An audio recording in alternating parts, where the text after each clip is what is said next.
Now to a look at some of the top medical headlines, starting with a notable reversal at the FDA. Dr. Vinay Prasad is returning to his job. He'll resume the role that he left 2 weeks ago. Prasad faced criticism from some conservative allies of President Donald Trump for his past political and scientific positions and subsequently stepped down, saying that he didn't want to be a distraction.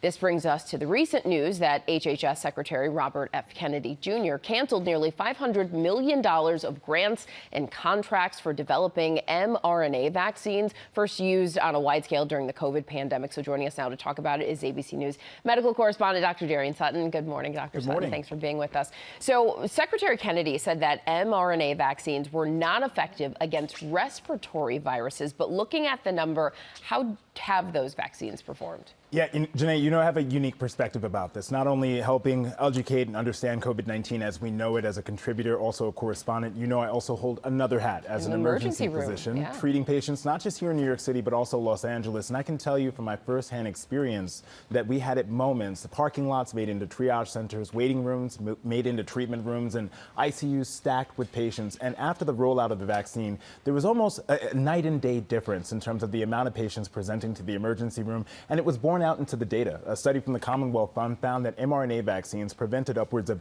18 million hospitalizations, more than 120 million illnesses, as well as saved more than 3 million lives. So these vaccines not only helped us to preserve resources, but also pulled us out of a crisis. And you're saying that's just simply what the facts show. Just simply what the facts show. So do these vaccines, though, become ineffective as viruses change? The answer to that is yes, but they don't lose their effectiveness completely. It's a common misconception. So a vaccine is showing your body what the threat looks like in a controlled fashion. And in the setting of COVID-19, it's a specific protein. Now, mutations do happen as time goes on, but it doesn't change the whole protein. And our immune system has the ability to recognize other parts, which are why vaccines continue to reduce the risk of severe illness, hospitalization, and death, even beyond mutations. So even as they change, they can still be effective, you're saying? Exactly. Okay. And so the Secretary discussed going back to more traditional methods for vaccine production. What does that mean for the future? That means using older methods. For example, using inactivated or weakened versions of viruses, using proteins. But the problem is, Janae, is that these not only take a long time to develop, they often come with more side effects, and they can be difficult to adapt. So